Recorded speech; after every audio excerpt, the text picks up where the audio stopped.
Hello friends, welcome back to my YouTube channel. ನಾನಿವತ್ತು ಮಾಡ್ಲತ್ತೀನಿ ತೊಗರಿಬೇಳೆ ಸಾಂಬಾರು. ತೊಗರಿಬೇಳೆ ಸಾಂಬಾರು ಹೆಂಗೆ ಮಾಡೋಂತ ನೋಡೋಣ ಬನ್ನಿ. ನಾನಿವಾಗ ಆಲ್ರೆಡಿ ಮುಂಚೆನೇ ನಾನು ತೊಗರಿಬೇಳೆ 1 ಕಪ್ ತೊಗೊಂಡಿದ್ದೀನಿ. ಆಮೇಲೆ ಅದರಲ್ಲಿ ಅರಿಶಿಣ ಪುಡಿ, ಚಿಲ್ಲಿ ಪೌಡರ್ ಹಾಕ್ಕೊಂಡಿದ್ದೀನಿ, ಉಪ್ಪು ಹಾಕ್ಕೊಂಡಿದ್ದೀನಿ, ಮತ್ತು ಸ್ವಲ್ಪ ಇದು ಹುಣಸೆ ಹಣ್ಣು ಹಾಕ್ಕೊಂಡಿದ್ದೀನಿ.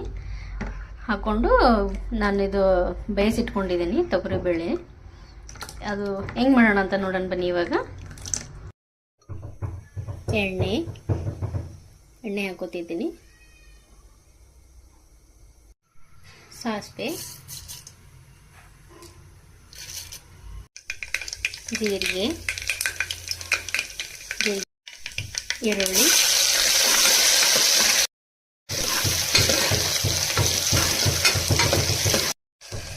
ಕರಿಪತ್ತ. ಈರುಳ್ಳಿ ಸ್ವಲ್ಪ ಬ್ರೌನ್ ಕಲರ್ ಬಾಡಬೇಕು, ಅಲ್ಲಿವರೆಗೂ ಫ್ರೈ ಮಾಡಬೇಕು ನಾವು. ಟೊಮೆಟೊ,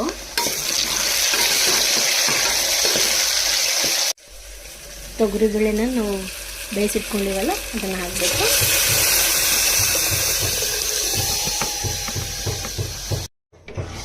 ನೋಡಿ, ತೊಗರಿಬೇಳೆನ ಒಗ್ಗರಣೆಗೆ ಹಾಕೊಂಡಿದ್ದೀನಿ. ಇದು ಸ್ವಲ್ಪ ಕುದಿ ಬರೋವರೆಗೂ ಬಿಡಬೇಕು. ನೋಡಿ, ಕುದಿ ಬರ್ತಾ ಇದೆ. ಇವಾಗ ಸಾಂಬಾರು ರೆಡಿಯಾಗಿದೆ. ರೆಡಿ ಇರೋಂಥ ಸಾಂಬಾರು ರೆಡಿ ಮಾಡ್ಕೋಬೋದು. ಸಿಂಪಲ್ ಆಗಿ ಸಾಂಬಾರು ರೆಡಿ ಆಯಿತು. ನೀವು ಒಂದ್ಸಲ ಟ್ರೈ ಮಾಡಿ.